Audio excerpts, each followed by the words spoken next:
بسم اللہ الرحمن الرحیم۔ السلام علیکم۔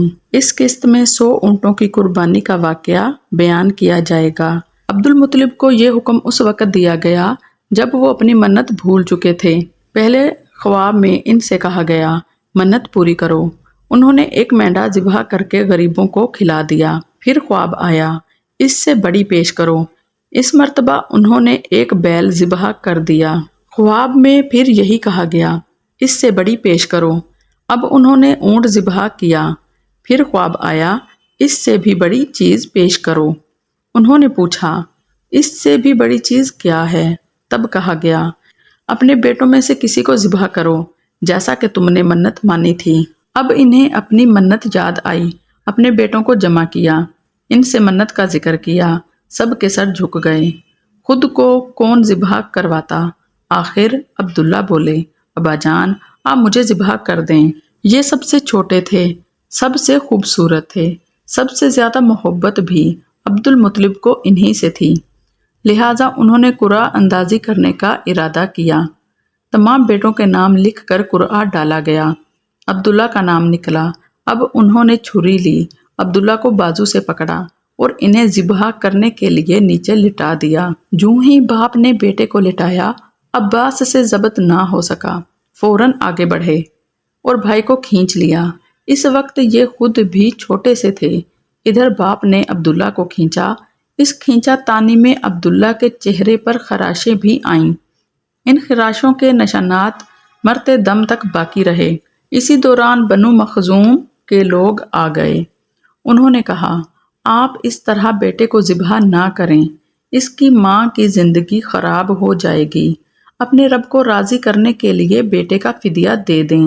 اب سوال یہ تھا کہ فدیہ کیا دیا جائے۔ اس کی ترکیب یہ بتائی گئی کہ کاغذ کے ایک کاغذ پر 10 اونٹ لکھے جائیں، دوسرے پر عبداللہ کا نام لکھا جائے۔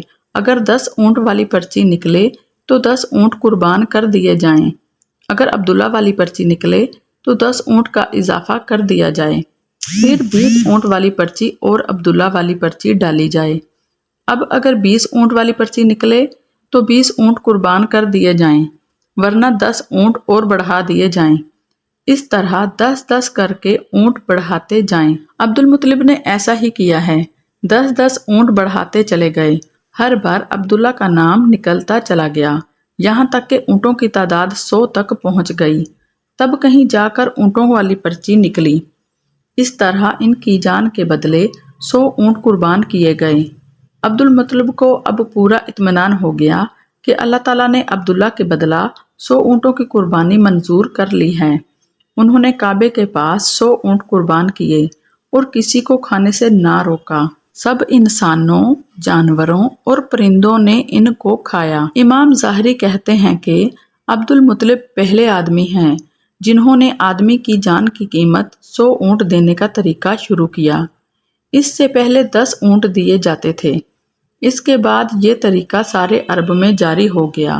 گویا قانون بن گیا کہ آدمی کا فدیہ 100 اونٹ ہے۔ نبی کریم صلی اللہ علیہ وسلم کے سامنے جب یہ ذکر آیا تو آپ نے اس فدیہ کی تصدیق فرمائی، یعنی فرمایا کہ یہ درست ہے، اور اسی بنیاد پر نبی کریم صلی اللہ علیہ وسلم فرماتے ہیں میں 2 ذبیحوں یعنی حضرت اسماعیل علیہ السلام اور حضرت عبداللہ کی اولاد ہوں۔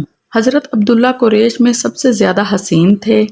ان کا چہرہ روشن ستارہ کی مانند تھا۔ قریش کی بہت سی لڑکیاں ان سے شادی کرنا چاہتی تھیں، مگر حضرت عبداللہ کی حضرت آمنہ سے شادی ہوئی۔ حضرت آمنہ وہب بن عبد مناف بن زہرہ کی بیٹی تھیں۔ شادی کے وقت حضرت عبداللہ کی عمر 18 سال تھی۔ یہ شادی کے لیے اپنے والد کے ساتھ جا رہے تھے۔ راستہ میں ایک عورت کعبہ کے پاس بیٹھی نظر آئی۔ یہ عورت ورقہ بن نوفل کی بہن تھی۔ ورقہ بن نوفل قریش کے ایک بڑے عالم تھے۔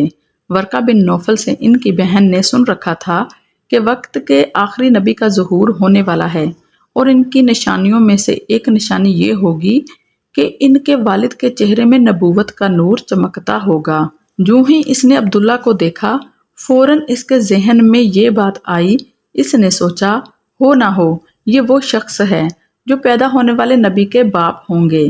چنانچہ اس نے کہا اگر تم مجھ سے شادی کر لو تو میں بدلہ میں تمہیں اتنے ہی اونٹ دوں گی جتنے تمہارے جان کے بدلہ ذبح کیے گئے تھے۔ اس پر انہوں نے جواب دیا، میں اپنے باپ کے ساتھ ہوں، ان کی مرضی کے خلاف کچھ نہیں کر سکتا، نہ ان سے الگ ہو سکتا ہوں، اور میرے والد باعزت آدمی ہیں، اپنی قوم کے سردار ہیں۔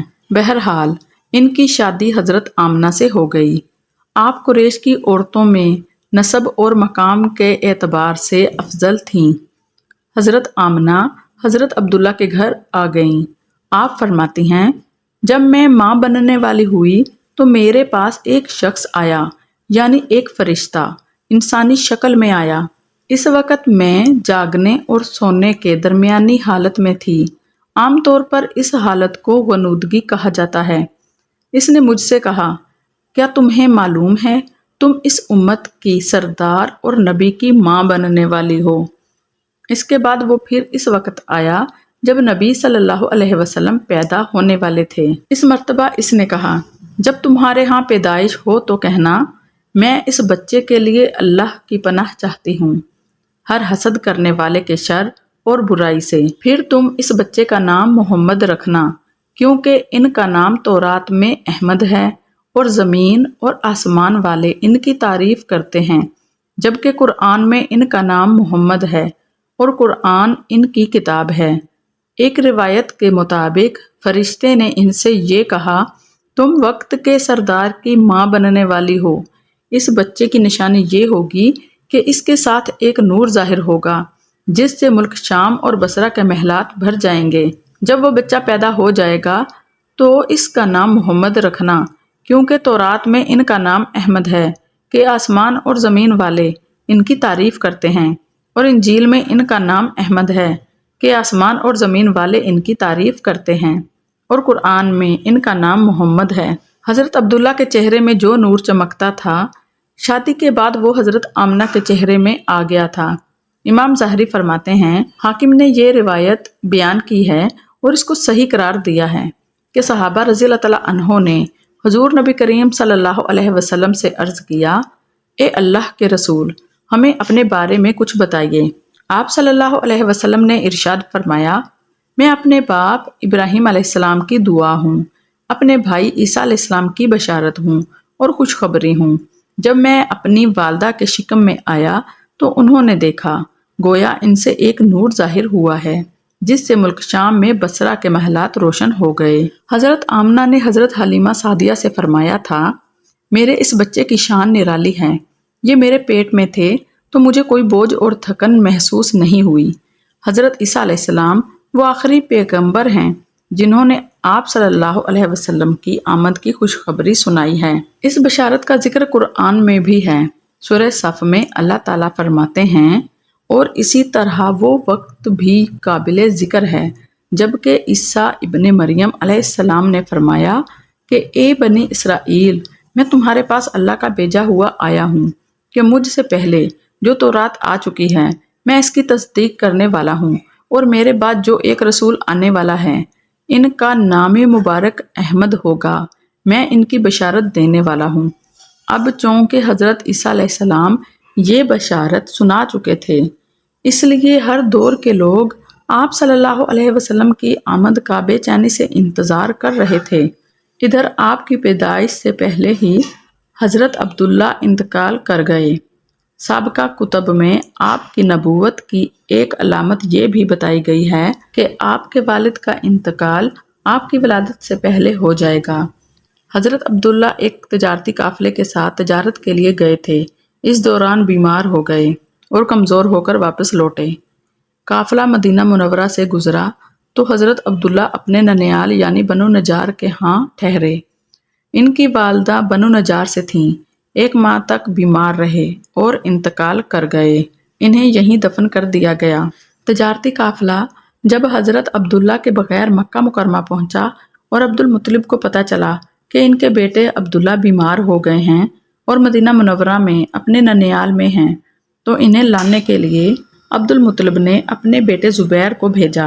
جب یہ وہاں پہنچے تو عبداللہ کا انتقال ہو چکا تھا، مطلب یہ کہ آپ صلی اللہ علیہ وسلم اس دنیا میں اپنے والد کی وفات کے چند ماہ بعد تشریف لائے۔ سیرت النبی صلی اللہ تعالیٰ علیہ وسلم کی تمام قسطیں سننے کے لیے میرے اس چینل کو سبسکرائب کریں اور ہر ویڈیو کو لائک کریں اور اپنی رائے کا اظہار ضرور کیجیے گا۔